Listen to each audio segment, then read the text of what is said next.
gonna spread your wings and take to the sky. Oh, until that morning,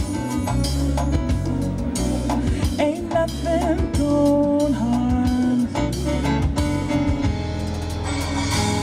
with mama and daddy standing by.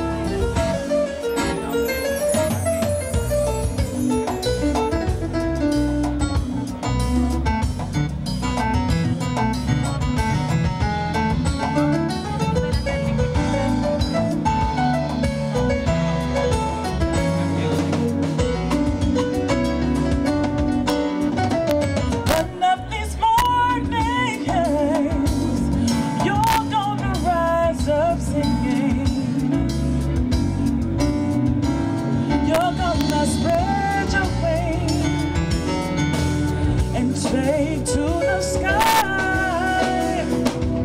Oh,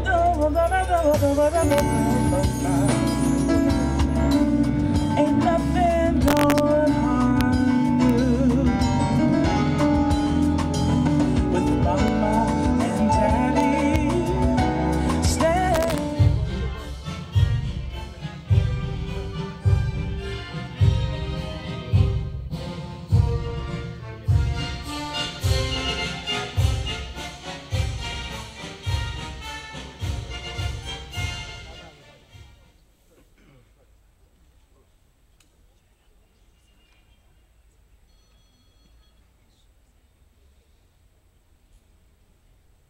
Oh, say, can you see by the dawn's early light what so proudly we hailed at the twilight's last gleaming, whose broad stripes and bright stars through the perilous fight o'er the ramparts we watched were so gallantly streaming, and the rocket's red glare, the bombs bursting in air, gave proof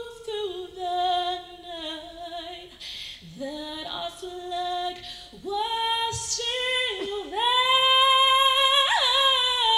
Say, does that star-spangled banner yet wave o'er the land of the free and the home of the brave?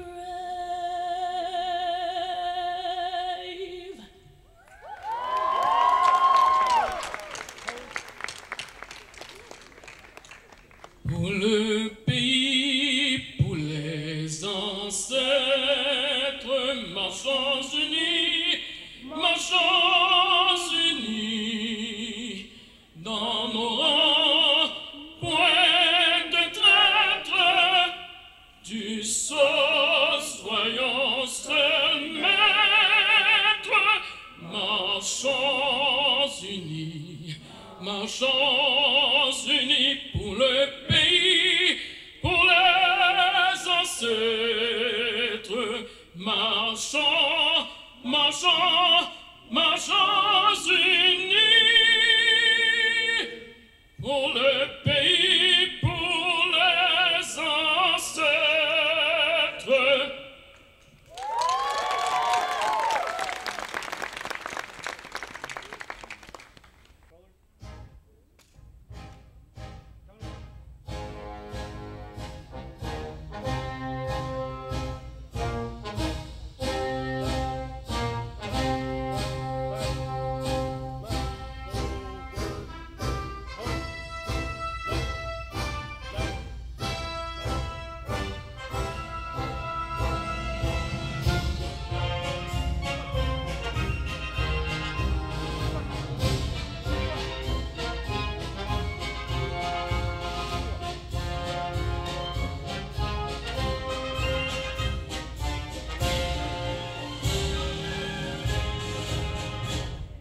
C'est un honneur de me tenir devant vous ce soir pour la célébration du 241e anniversaire de l'indépendance des États-Unis d'Amérique. Avant de commencer, j'aimerais remercier nos sponsors. Vous remarquerez qu'ils portent des boutonnières blanches. Sans eux, cet événement ne serait pas possible. Je vous remercie pour votre contribution, votre fidélité et votre présence ce soir. Dans notre déclaration de l'indépendance du 4 juillet 1776, Thomas Jefferson a déclaré que toutes les personnes sont dotées par le Créateur de certains droits inaliénables, dont le droit de la vie, la liberté et la poursuite du bonheur, et que, pour garantir ces droits, les gouvernements sont établis parmi les hommes et le juste pouvoir émane du consentement du gouverné. Ce sont les principes qui guident non seulement la démocratie américaine, mais également toutes les démocraties du monde. À travers cette célébration ce soir, nous exprimons notre gratitude pour les contributions qu'Haïti a apportées dans la quête de l'indépendance des États-Unis. Lors de la bataille de 1779 à Savannah, plus de 500 Haïtiens ont combattu et beaucoup d'entre eux y ont perdu la vie. Nous n'oublierons jamais ce sacrifice. Tout comme Haïti s'est tenu aux côtés des États-Unis par le passé, aujourd'hui les États-Unis se tiennent aux côtés d'Haïti pour ce nouveau chapitre de son histoire. Malgré les énormes défis causés par le passage du ouragan Matthew, les élections qui se sont déroulées l'année dernière ont permis aux Haïtiens de faire entendre leur voix. Aujourd'hui, Haïti a un gouvernement démocratique à tous les niveaux, en passant par les maires et les magistrats, le Parlement, pour arriver au président. Après 13 années, la mission des Nations Unies pour la stabilisation en Haïti, la MINUSTAH, est en train de retirer ses troupes militaires et j'aimerais saluer et remercier tous les hommes et les femmes venus des 4 coins du monde et qui ont contribué aux efforts de la MINUSTAH qui visaient à promouvoir la stabilité en Haïti. Cette transition souligne une augmentation de confiance dans le professionnalisme et la capacité de la police nationale d'Haïti à maintenir la sécurité. La PNH compte aujourd'hui presque 15 000 officiers déployés à travers le pays. Ces officiers exercent une diversité de tâches, y compris travailler à prévenir et enquêter sur les crimes, lutter contre le trafic de drogue et supporter le service de la garde-côte haïtienne. Au fur et à mesure que la MINUSTAH se retire, les États-Unis continueront de soutenir la PNH, qui peut et doit jouer un rôle clé pour garantir la prospérité et la sécurité du pays. En regardant vers l'avenir, les États-Unis sont impatients de continuer à travailler avec le gouvernement haïtien et la communauté internationale pour renforcer l'état de droit en Haïti. À travers le programme de renforcement du secteur de la justice de l'USAID, nous soutenons le gouvernement haïtien pour une réforme des codes pénaux, le renforcement de la transparence et dans la lutte contre la corruption.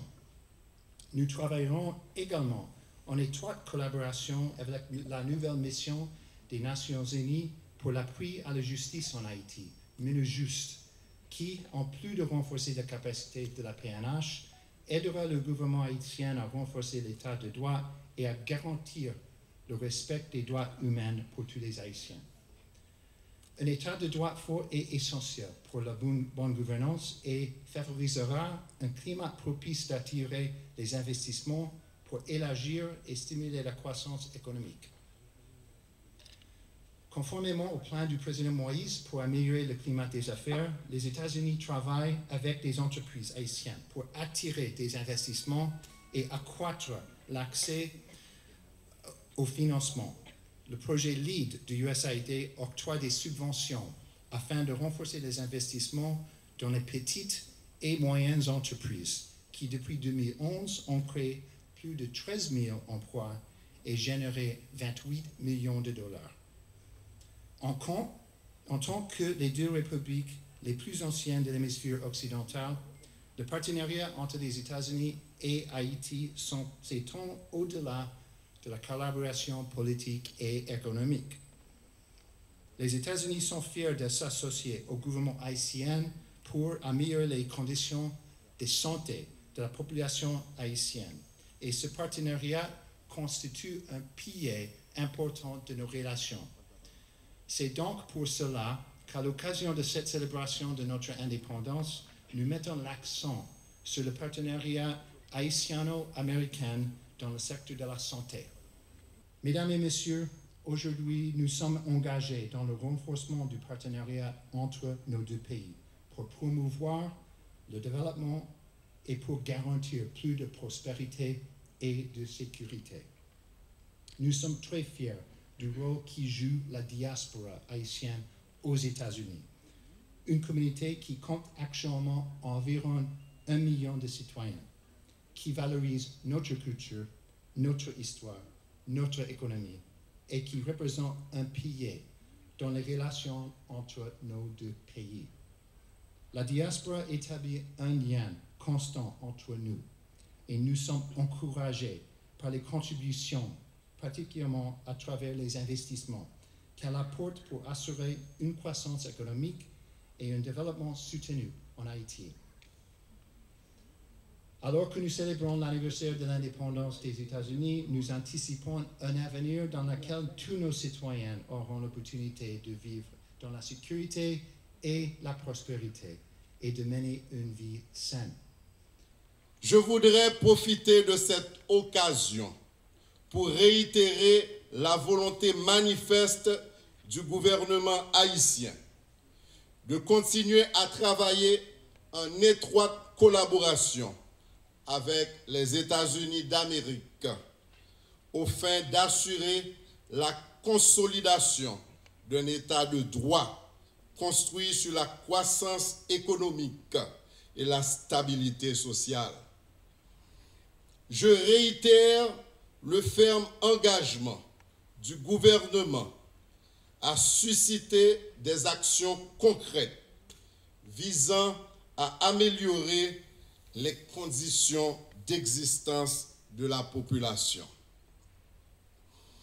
À cet effet, la construction d'un État de droit, le renforcement des infrastructures, la relance de la production nationale, la création de richesses et d'emplois dans une perspective de développement durable constituent, entre autres, les axes prioritaires d'intervention de l'administration Moïse Lafontaine pour les années à venir. Le gouvernement s'applique à cet effet à créer un climat de confiance, un environnement stable et adopter des mesures visant à protéger les investissements directs étrangers par le renforcement des capacités des fonctionnaires de l'administration publique et la solution aux problèmes fonciers. De même, il continuera d'œuvrer sans relâche pour renforcer les déterminants économiques, politiques et sécuritaires.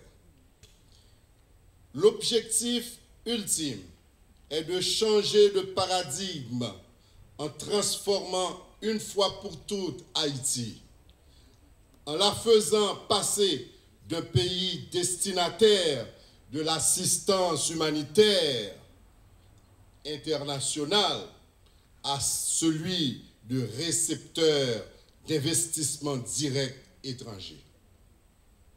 J'invite donc les investisseurs américains à effectuer des visites de prospection en Haïti et à choisir notre pays pour implanter leur entreprise. Monsieur le chargé d'affaires, le gouvernement haïtien se réjouit du renouvellement de l'engagement des États-Unis lors de la récente rencontre entre le président de la République d'Haïti, son Excellence, M. Jovenel Moïse, et le vice-président américain, de continuer à accompagner le peuple haïtien dans sa marche vers le développement. Nous sommes confiants que les liens profonds d'amitié et de coopération qui unissent les deux pays ne manqueront pas de se renforcer. Que les valeurs de liberté, de solidarité et d'équité sociale qui caractérisaient le rêve de Toussaint Louverture, de Jean-Jacques Dessalines, de Pétion, de Washington et de Jefferson puissent continuer à servir de modèle aux générations futures. Au nom du président de la République, son Excellence Jovenel Moïse, et en mon nom personnel, je renouvelle, Monsieur le chargé d'affaires, distingués invités, Mesdames et Messieurs, mes vœux de bonheur, de santé et de prospérité au président des États-Unis d'Amérique, son Excellence Donald J. Trump, et au vice-président Mike Pence et au peuple américain. God bless America, vive l'amitié et la coopération haïtiano-américaine. Je vous remercie.